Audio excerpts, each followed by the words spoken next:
The Mo City Don returns with his long-awaited The Ghetto Gospel. What is good, y'all? It's your boy Mixtape Mob. If you are rocking with this content, go ahead and smash that like button up for your boy, as well as subscribe if you haven't already subscribed. But today, I'm going to be hitting y'all with my thoughts on this new album from Zero entitled The Ghetto Gospel. Zero, the crooked, the king of the ghetto, Mr. Rother Vandross. He is one of the most slept on and consistent artists in the rap game. But if you know, then you know that Zero is a staple in Texas rap and that he has been putting it down since the late 90s, making both anthems and those pain-filled classics. Now for this project, The Ghetto Gospel, not to be confused with Sauce Walker's The Ghetto Gospel, but Zero's The Ghetto Gospel. It actually has been 5 years in the making, so it was highly anticipated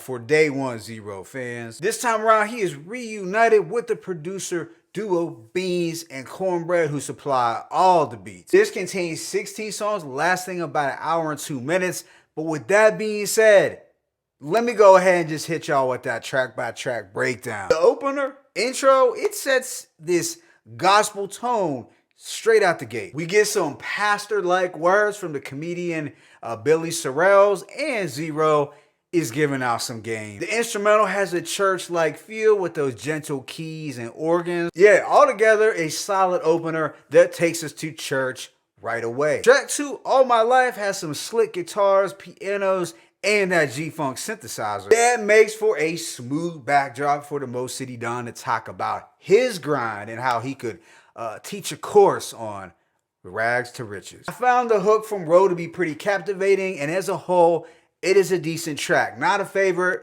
but it's cool. The next song though, Mad Ain't Ya, is a highlight on this project. I dug the twangy guitar and organs, and Zero's hook is super catchy, thus making it an instant favorite. And overall, it is a dope F the haters type of anthem. Right after is I'm So High, and it's a cool melodic track with a plush beat that you could ride out to. Something very chill, but still not one that I found to be too memorable. Track 5, Bigger Bag, is a standout for me, and this has a vintage Zero-like hook and acoustic guitars that gave it that countrified feel. Some dope lines from Roe were, I don't go to the bank no more. Nowadays, my banker comes to the house. First time he was like, I ain't never seen this many guns.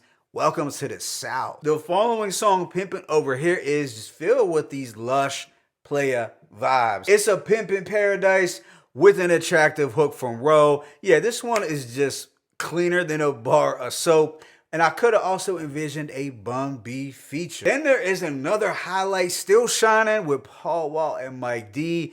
This, of course, samples the ultra funky Gap Band classic Outstanding. It's something that was made for the slabs, the cookout, and for just driving around in H-Town in general. Paul Wall, he really went off here, and it's just a feel-good vibe that is hard to hate on. The next track, Ribbon in the Sky, is another gem where Zero is really talking and singing the blues, giving us that heartfelt social commentary and pouring out his heart on the chorus, hitting us with some beautifully sung vocals like the man was singing.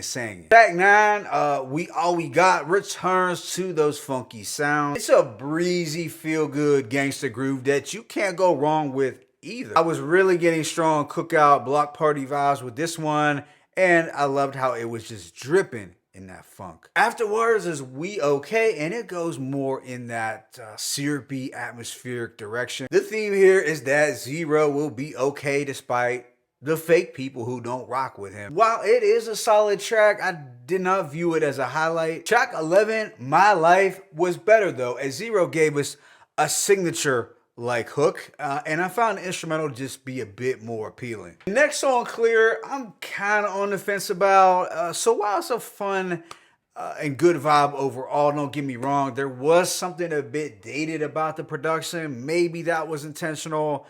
I don't know, something about the sugary R&B type beat and the My hook that was giving strong 90s, early 2000s but I don't really have a problem with that. That being said, I don't know, y'all. I still don't love this one. Track 13, No Angel, has those Dirty South guitars again. The hook from Roe was pretty catchy, and he was also exposing some folks for their hypocritical ways. Now, in the third verse, it sounds like it may be directed at a specific person or two, but maybe it wasn't. Track 14, Ride with a Player, has some slick player vibes indeed. It's not one that blew me away though, but it was decent. Like, I'd let it play again. But the remaining two songs, they had to be my favorites from the project. Track 15, Almost Famous with Chris Ward, is the type of song that you're gonna want to add to a Zero playlist ASAP. I just love the twangy guitar riff, and Zero was really talking here, not to mention the hook was ear grabbing. Yeah, Almost Famous, that was one of those ones, y'all. Then this album wraps up with the chill, Dirty South anthem, Down South shit. And what we got was a dope performance from Lil Kiki, some good double time flows, and a super addicting hook from Ro. This track just embodies H-Town. It has that perfect top-down cruising sound that's gonna lead us into the late spring and early summer months. You know, it's just a feel-good banger to close things out. So overall, I'm going to give this project a rating of a 3.5 to a strong 3.5. Mics, I could understand someone giving this a 4, however. So out of the 16 songs, there wasn't much filler, so it did end up being a dope album. But at times, it did drag on a bit for me. That's why I was going more in the 3.5 direction. And I think this might have been because the bulk of the beats were very chill. They're on the laid back side of things with a similar tempo throughout. Now, I do understand that it was likely intended to have more of that grown man gospel type sound.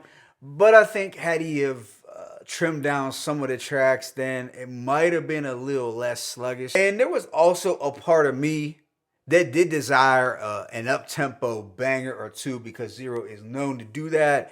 And I could have used just a bit more rapping because there was quite a lot of singing on this project. That being said, I'm pretty sure Day One Zero fans are going to love this project. And there are some really good chill anthems and just good country rap tunes in general. And I think that if you are looking for something fly to play on, let's say a Sunday afternoon when you were driving, chilling, or maybe doing some cleaning in the house, then throw on that The Ghetto Gospel for sure. My favorite tracks include Mad Ain't Ya, Bigger Bag, Pimpin' Over Here, Still Shining, Ribbon in the Sky, We All We Got, My Life, Almost Famous, and Down South shit. But let me know your thoughts in the comment section. It's your boy Mixtape Muff. I'm signing out. But as always, it's peace and blessings. Zero, The Ghetto Gospel 1.